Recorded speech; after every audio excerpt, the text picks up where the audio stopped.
O lançamento de satélites no espaço simplesmente revolucionou a maneira como observamos o planeta. Obtendo uma perspectiva única, a visão espacial permite que áreas vastas da Terra possam ser observadas constantemente, o que é muito útil para levantamentos climatológicos e outras questões ambientais. No entanto, alguns desses satélites responsáveis por esse monitoramento passam anos e mais anos lá em cima e de vez em quando cenários inusitados podem aparecer nos seus respectivos campos de visão. Um exemplo muito interessante é a forma como o satélite DSCO-VR consegue ver a Terra e a Lua ao mesmo tempo, criando uma perspectiva muito inusitada. No vídeo de hoje vamos entender como um registro desse tipo pode ser feito lá do espaço.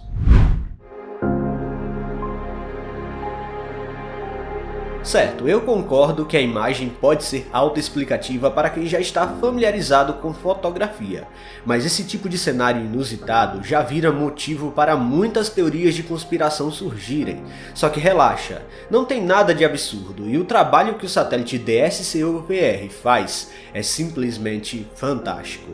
Para começo de conversa, estamos lidando com um satélite para estudo do clima espacial, ou seja, a forma como a Terra interage com o vento solar, bem como a observação do clima do próprio planeta. Na realidade, hoje, a principal função da missão é fornecer um aviso prévio que varia de 15 a 60 minutos antes que uma tempestade de partículas, conhecida como ejeção de massa coronal, vai atingir a Terra.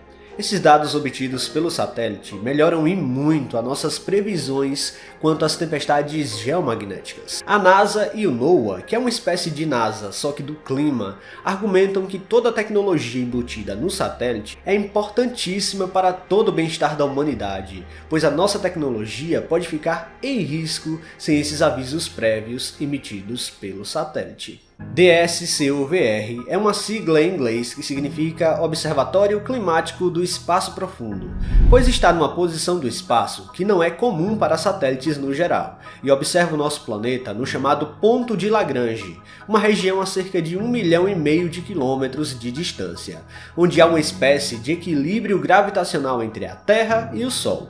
O famoso telescópio espacial James Webb foi colocado num lugar assim, por exemplo. Mas por que colocar um satélite tão longe assim? Bom, não é só um motivo, mas 3 motivos principais. Primeiro, a NASA terá que fazer menos correções orbitais. Com o DSCO-VR estando numa posição de equilíbrio gravitacional, ele não precisa fazer ajustes frequentes em sua órbita para evitar desvios significativos. Isso resulta numa baita economia de combustível, já que as correções orbitais consomem recursos e energia, pondo em risco a vida útil do equipamento. Portanto, a órbita permite que o DSCO-VR opere de forma mais eficiente e econômica.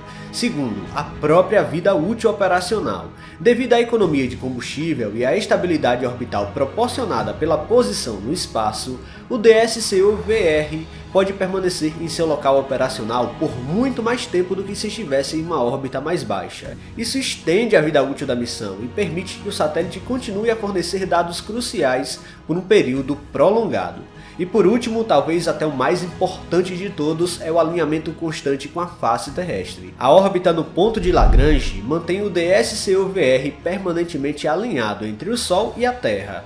Isso é fundamental para a missão, uma vez que ele foi projetado para monitorar continuamente o vento solar e observar o lado iluminado da Terra pela estrela. Esse alinhamento constante garante que o satélite possa cumprir suas funções de forma consistente e sem interrupções. Mas o mais interessante é que essa posição orbital acaba trazendo registros como esse aqui, ou melhor, teve esse também.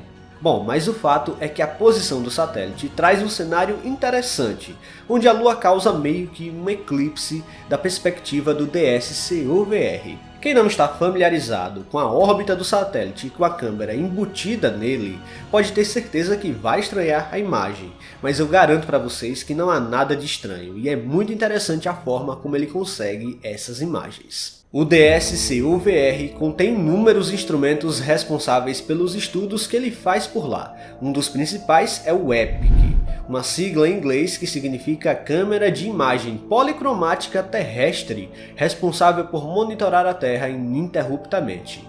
Na prática, o instrumento funciona como uma espécie de telescópio refletor de 30 cm de abertura, com um sensor de imagem incluído.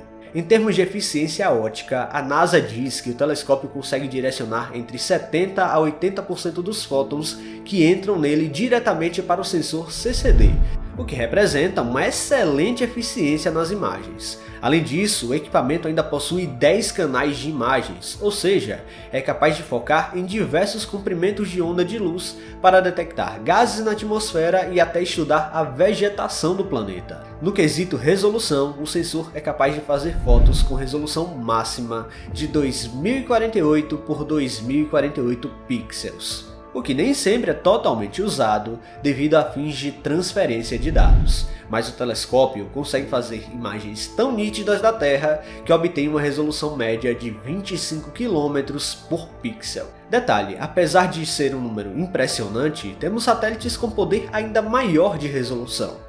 Em outras palavras, é como se em cada imagem obtida pelo DSC-OVR, cada pixel obtido representasse 25 km reais na superfície da Terra. Agora tenha esses parâmetros em mente e vamos voltar àquela questão onde a Lua e a Terra aparecem ao mesmo tempo. A órbita do satélite o faz meio que orbitar um ponto vazio no espaço, representado pelo centro de massa e equilíbrio gravitacional da região. Mas acontece que de vez em quando a Lua passa exatamente na direção do satélite, ocorrendo um eclipse do ponto de vista do DSC-OVR. Detalhe, observe bem as imagens. Aqui não é visível o lado da Lua virado para a Terra, pois o nosso satélite natural é travado por maré e mostra somente um lado em direção ao satélite da NASA, assim como também só mostra um lado na direção da própria Terra. Junte isso ao fato de que o satélite está a 1,5 milhão de quilômetros e a imagem está totalmente explicada. A câmera telescópica está sempre apontada em direção à Terra e considerando que o satélite está mais distante da Terra do que a Lua, naturalmente a Lua pode eventualmente passar na frente do disco terrestre, criando então um cenário totalmente inusitado. É tudo questão de perspectiva. Veja só esse vídeo que mostra uma paisagem em primeiro plano e a Lua gigantesca ao fundo. Dependendo da distância da câmera, o zoom é suficiente para mostrar a paisagem e a Lua ao mesmo tempo. No mais, tais imagens do satélite são geradas pela combinação de 3 exposições monocromáticas. As imagens dos canais vermelho, verde e azul são usadas aqui para formar essas imagens. A combinação de 3 imagens tiradas em cerca de 30 segundos de intervalo enquanto a Lua se move, produz uma leve, mas perceptível aberração no lado direito da Lua. Como a Lua se moveu em relação à Terra entre o momento em que a primeira imagem foi feita e a outra exposição também foi feita, um fino deslocamento aparece no lado direito da Lua quando as 3 exposições são combinadas. Portanto, fica mais do que evidente como um simples satélite de monitoramento climatológico pode gerar cenários tão interessantes. Essa perspectiva do DSC-OVR é única e só ele é capaz de fazer. Pessoal, se vocês gostaram deste vídeo, não se esqueçam de deixar o like aqui, que é muito importante. E se você não está inscrito aqui no canal ainda, convido você a apertar o botão inscrever-se aí embaixo. Até a próxima!